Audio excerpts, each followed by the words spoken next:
Hi, and welcome to the summit, Using Your Mind for a Change, Making Weight Loss Easier.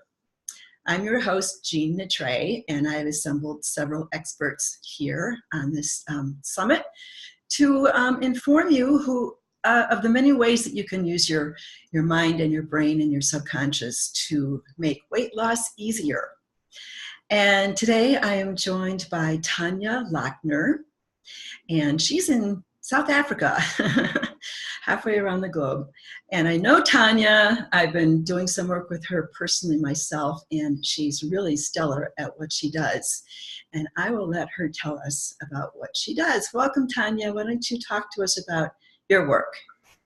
Hi, Jean. Thank you so much for having me here. This is a really exciting opportunity because you also do some amazing work in the weight loss industry or area. So it's a huge privilege. Thank you for that. And I just want to commend everybody who has taken the time to invest in themselves, to show up and actually take this weight loss journey series. Because if you're here, then that means this is something that you really need some help with. So I am so pleased and commend you for showing up for this. So I'm Tanya. I'm a holistic life and success coach, and I specialize in neurofeedback principles to help people to retrain their brains for success and find balance and purpose, because isn't that something that all of us struggle with, is to juggle everything between work, life, home responsibilities, and typically you put yourself last, especially we as women, we're really good at that, putting ourselves last. And so I really help people with these mindset and productivity hacks to get them to find balance and move forward in their lives. Excellent, excellent. Well, why don't you tell us a little bit about how your program or technology or whatever it is works? How do we use the mind to affect our weight loss? So it's a really good question, Jean, because that's the crux of it all. It starts with your mind. If your mind isn't in tune or hasn't bought into the story of weight loss, that can really keep you stuck. No matter what diet you're trying to follow, you're always going to go back to the previous things, and you're always going to get stuck again. So having the right mindset really is the key to this whole process. So it's the first step really is to get clear about what your deeper reason is for being overweight. So the need to lose weight, I always call that's the surface need. We want to lose weight, we want to look good, we want to feel good in our clothes, and so that's the reason why we want to lose weight, right? But there's usually a deeper reason why, or a reason how it's serving you to be overweight. So if I look at my own weight loss journey, I uncovered that it was about confidence. I was so worried that if I lose a weight, I'm going to be in the spotlight. People are going to look at me. They're going to maybe they're going to analyze me or criticize me, and it's just going to make me feel super uncomfortable. So my deeper fear in terms of my confidence is keeping me stuck. So it's safer for me to be overweight and uncomfortable than it is to actually lose that weight. So no matter how much I really want to lose the weight, my deeper fear was holding me back. And so that's the first step in this process, is to become aware of what is the deeper reason that is serving you in keeping you overweight. And so that fear may be under the surface. You might not be aware of what that fear is, right? Or whatever Exactly. that motivation or demotivating factor is. You might not be aware of it. Why don't you talk with us about that? So it starts with self-awareness, like you've just mentioned, because if you're not actually aware of that deeper meaning, and that's why you need to actually ask yourself, how is this serving me? How is being overweight serving me? Because there must be a reason. And so if you're really getting stuck, I love using journaling as a tool. So actually start writing it out. And there's something about also the mind-body connection when you write things out by hand, not typing them out or putting them on a phone, but actually taking that physical pen. It connects the neural pathways in the mind. And you start journaling that out, and you say, okay, ask myself this question.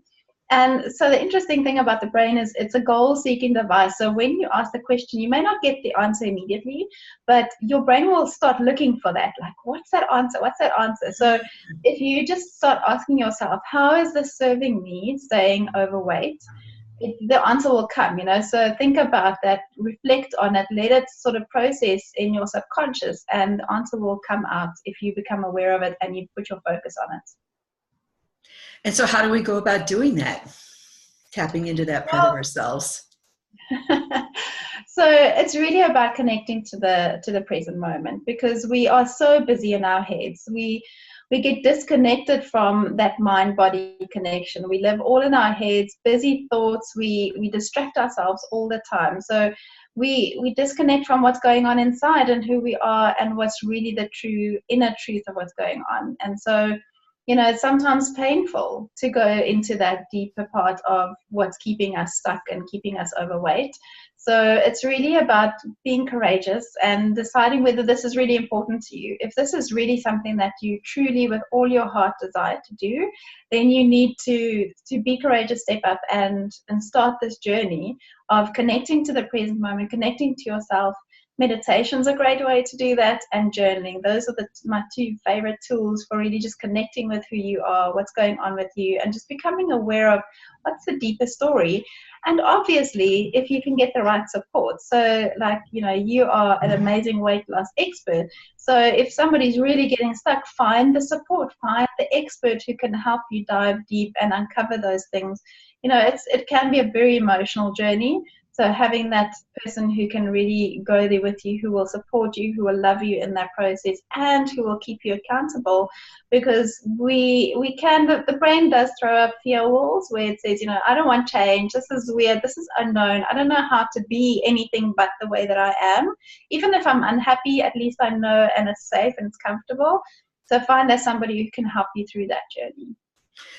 Oh, isn't that so true? We all need support at one time or another, and sometimes it's hard to face that because we think we're supposed to be doing everything by ourselves, which is such a ridiculous myth that just doesn't work nearly as well. So it's so important to have some support. So so about the gift that you're offering, and then we'll get back to you, but in the gift that you're offering us, why don't you tell us about that and how supportive that is while we're on the topic of support? Okay, so I'm offering an empowered life session, and essentially what we'll do is we're going to look at one quick win that you can actually change, and just take that switch in your brain that says, no, I can't change, and help you to switch it to the on side where it says, yes, I can change, I can make this, because it's just getting that over initial fear, that initial excuses, the fear walls that come up in the brain. Yeah. So in the Empowered Life session, I'm going to help you tackle that one particular challenge that comes up for you, and give you a quick win and your next action steps on how to then jumpstart you into this weight loss journey. Excellent. And the weight loss journey really does have a lot to do, typically, for most people, with making different lifestyle choices. So that comes down to food, maybe exercise, mostly food. And there's so many choices that we make or that we should be making differently when it comes to choosing different foods and other aspects of nutrition, like when it goes into our body and that kind of thing. And if we don't know that there are different choices out there, like most people know to eat organic, but if they don't know that, they're polluting their bodies and they don't know it. And when you have excess pollution and toxins in your body, it's really hard to lose weight. So that's kind of a fundamental example of awareness. So when we bring this awareness up, to our conscious mind, we make the better choices. And that's what so much of change is about, is making the better choices. They go hand in hand. But that's where it's difficult, is making better choices, because we're so used to walking down that chips aisle, the potato chips, the corn chips. And we know we shouldn't do that, because if we get them home, we're going to eat them, right? Sure, for sure. Change our mind to not go down that aisle. And that's what I used to do. Now I don't have to worry about it, but I would tell myself, when I go into the store, I'm not going down that aisle. Okay. And it really helped to set it up. So that's a small example of using our mind to manage basically what goes into our mouths and into our bodies. Yeah, it's all Yes. about interrupting the pattern because it's just a habit that you've got. You know, I usually come in the shop and then I go down the chips aisle. So it's really interrupting that pattern of saying I'm making the conscious decision that I'm no longer going to put myself in that temptation, because most of us are not strong enough to say no once the temptation's there, right? I mean, Mhm. if I've got that chips or chocolate in my cupboard, believe me, my brain will not stop bothering me. And if you think back to like the early years when you had to survive, your brain would remember where there was honey because it was a scarce resource. Very So good your point. brain would like hardwire, that's where I found honey, and it will not stop bothering you until all that honey's finished. So, and that's exactly what happens, especially with sugar. Your brain is wired to remember where it is. So if you've got it in your home, it is going to bother you. So it's really about taking that conscious decision of not having that temptation there. Yeah, absolutely. Very, very important. So, are there any tips that you can give us that, yeah, in this quest for weight loss using your mind? Absolutely. So it's really a simple two-step process that can get you started.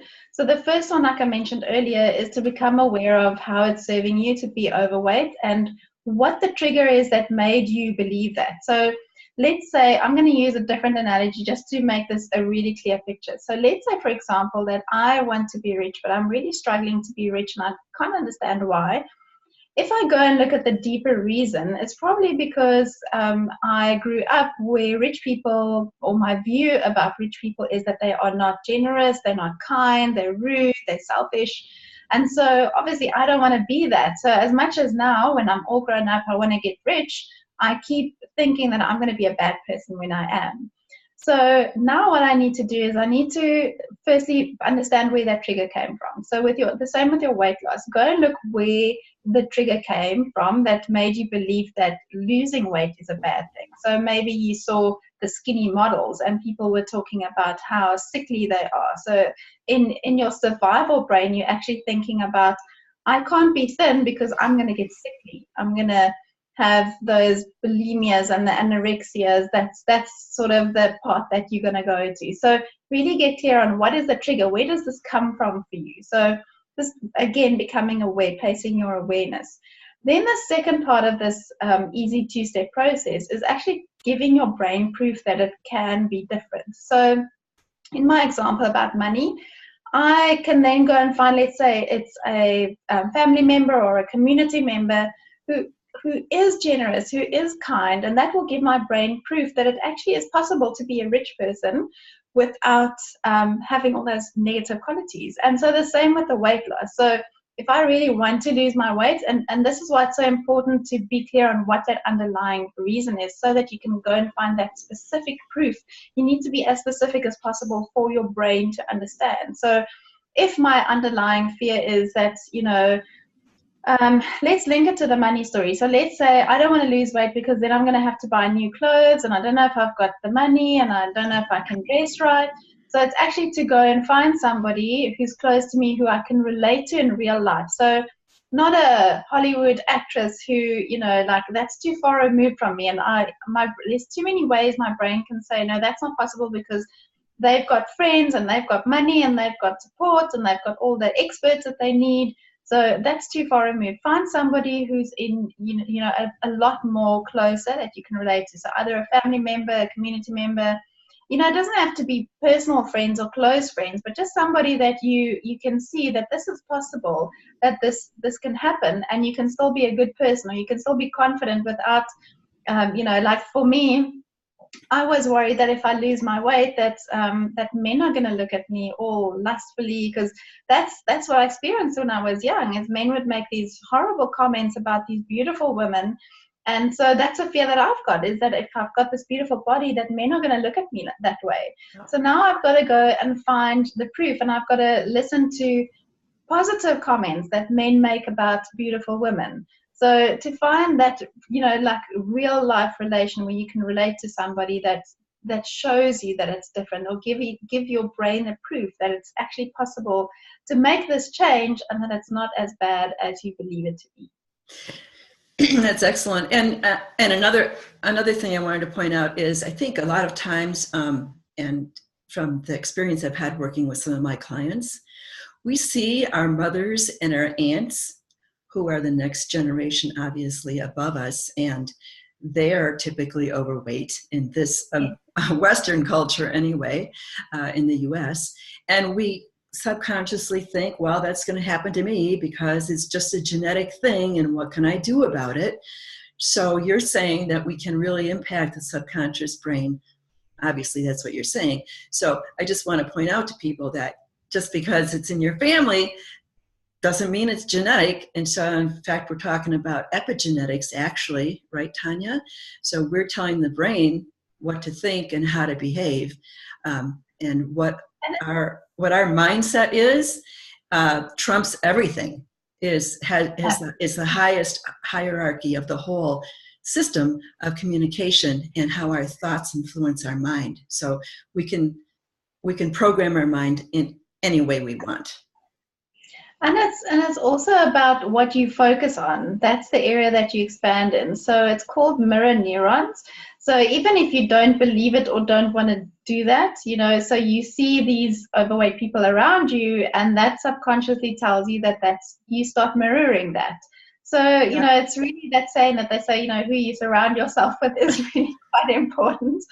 But not just that, it's what are you focusing on? So what are you looking at? What are you surrounding yourself with, So, and I'm not saying go and put up pictures of models, these skinny models. All I'm saying is find healthy role models to fill your mind with, because what your eyes see really goes into the subconscious. So it's what you focus on. What is that view or that look of a healthy, balanced woman who's got a good, healthy weight? Because it's also, you get people who go to the extreme and they lose so much weight and they really don't look good for their age, because they've just taken it too far, because they've become obsessed with it, and they're really not healthy in that way. So it's really finding what a healthy balance for yourself and where you feel comfortable with. Yes, and so speaking of images, as we were touching on, what's your opinion of a dream board concept, but a very small dream board concept where you find an image of a body that is not outrageously skinny, but is realistic, that you want to grow into, kind of, what's a weird pun, but it's reasonable. Okay, so it's somebody who's lost 30 pounds and maybe they still have 20 to go, whatever, and you put that on your bathroom mirror, and maybe with an affirmation. And is it such that if you just glance at that, which you would do, in your bathroom daily, would that be helpful? I think it would, but I'd love to hear your opinion. Absolutely, because like I said earlier, it's about mirror neurons. So whatever you are seeing on a regular basis, that will influence you. So even if you're not looking at it every day with intense concentration, but it's just there, it's definitely going to still go into the subconscious. And what I often sort of suggest to people is to make a digital one. So, if you don't have the pictures to cut out, is make a little, on my iPad, it's got this function, all the photos that you take, you can put into a little presentation and even put some music to it. And so you can make a little album of these things that you get off the internet. So it doesn't have to be this big effort of going to cut up pictures and pasting them up, although that's a lot more fun to do that. But, don't let that stand in your way if you don't have that. Actually put together a couple of pictures, put in that effort. And again, your brain is a goal-seeking device. So if you put that intention out there to say, this is really what's important to me and this is what I want to focus on, then you will start making that progress. But you need to commit to it and you need the support to get you through there. So what if someone is interested in this concept, but it's kind of foreign to them and they're not too sure that they believe it? What would you suggest to those people? They think they want to dabble in it, but they're not too sure. Well, so a lot of people think to get, and we're talking about clarity here, right? You need clarity on whether this is what you want.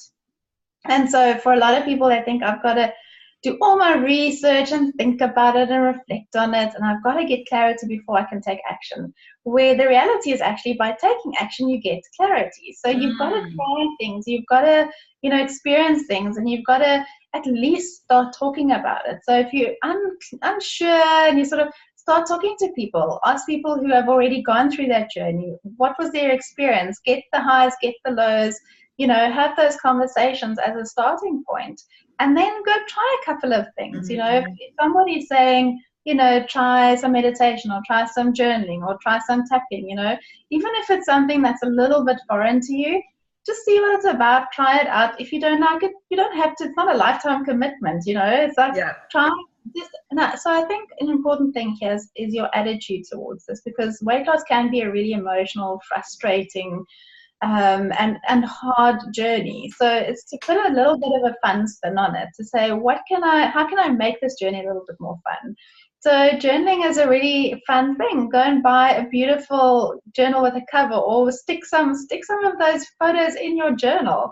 Just be like a child again, and enjoy the journey. Use colorful pens if you need to, or use happy affirmations that really lift you up and make you feel happy about it. That doesn't take anything out of you to have a 5-minute positive affirmation playing in the background in the morning or while you're driving, so it's really about making the journey a little bit more fun. Otherwise it does become hard and tedious and frustrating if you don't get your results. Yeah, I think that's a great point, Tanya, to make it more fun, because that's a lighter energy. Things happen better within a lighter energy. It's a higher vibration, you might say. So here's an example of another possible hurdle.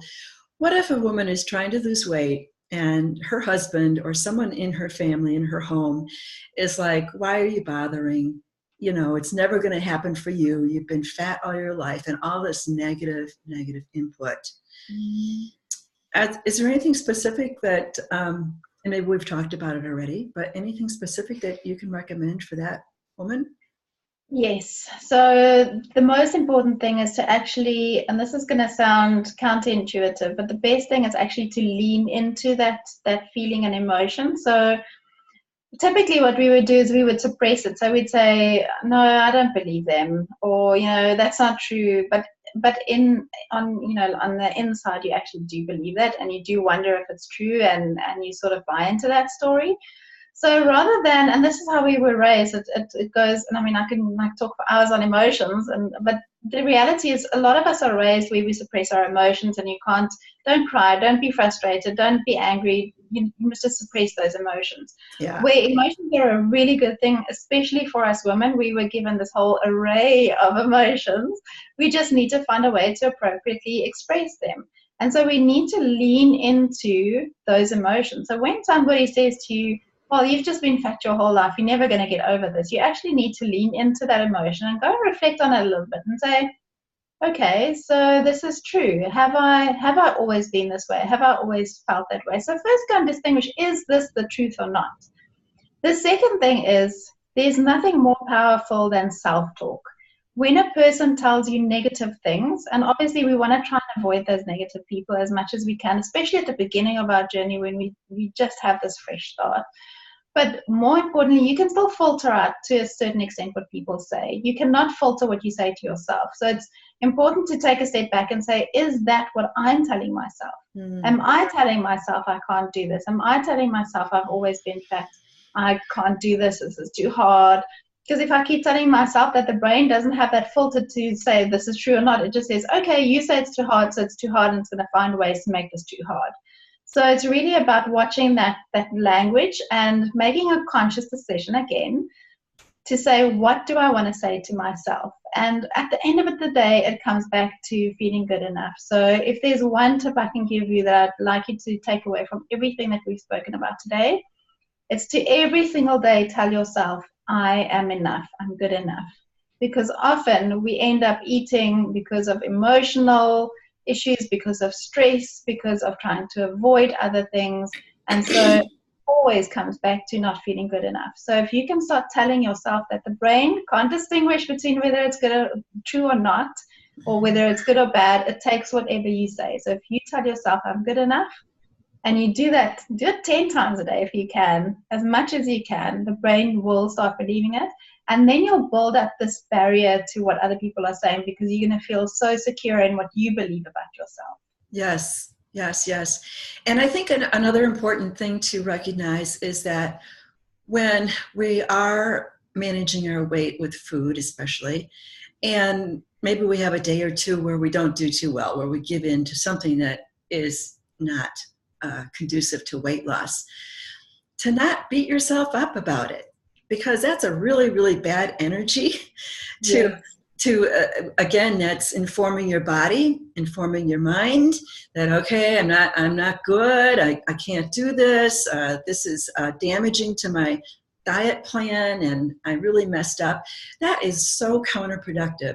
So at that time, among other times, it's probably a good time to say, I am enough, I am enough, I am enough, to counter that. Absolutely. And if you're a visual person, put up those sticky notes all around the house that Yeah. says, I'm good enough, I'm enough. And every time you see it, put little reminders on your phone that go off with that says, I'm enough. If you need that to remind you on a constant basis, especially at the beginning of that weight loss journey, to help you really feel supported, feel loved, and reconnect with who you truly are. So you're suggesting if you use the timer on your phone, maybe every hour or whatever, to go off, and at that time, what do we do? You say to yourself, I am enough. Mm-hmm. And another really powerful tool is having a gratitude statement. So having things that you are thankful for and grateful for in your body. So it's really connecting back to your body. So, today I'm really thankful that I've got lungs that are really strong and can breathe in the air. And they've never let me down because I'm still here, I'm still breathing, So find the positives, because it's so easy to say, oh, I've got these hips, I've got these thighs, I've got this tummy, it looks awful. And so, to really start finding good things about your body, I love my nose, or I love my lips, so just really finding things about your body that you can celebrate on a regular basis. So use that little reminder, and you can even put a little positive affirmation about yourself. I love my body, I love me. And just repeating that on a regular basis will make all the difference. And isn't it important that when you're saying those kind of affirmations that you really feel it, you really feel good about it? You're not just saying it to muscle through, but you're really feeling good about yourself while you're saying these things, because that's going to affect your body at a vibrational level, and that's where everything is. That's where everything begins, is at the vibrational level. Yeah. It's connecting to that moment. So if you connect to the moment, you are automatically going to feel that gratitude statement a lot more than if you're just grumbling through it to get it done. Yeah, exactly. Well, this has been really delightful, Tanya Lochner, and we're going to wrap it up here. But why don't you tell us about your gift once again before we sign off? Sure. So it's called the Empowered Life Session. So it's a 45-minute session that we'll have one-on-one. And in the session, we are going to tackle one particular challenge that you've got at the moment. And it doesn't have to be just weight loss. If it's anything to do with mindset, confidence, anything that you feel is holding you back in moving forward in life, I will help you get really clear on that. We'll do a quick evaluation, and I'll give you one quick win that you can immediately go and implement. And then I'll even throw in a couple of action steps that can kickstart your journey to that true transformation and change that you're really on for. Excellent. Well, this has been really delightful talking with you, Tanya, and I look forward to hearing that gift myself and utilizing it myself. And I know Tanya to be a really, really great coach in the area of mindset. Her work is really, really stellar, really, really effective. So I'm going to sign off for now, and thank you, viewers, for tuning in once again, and we'll see you next time. Bye for now.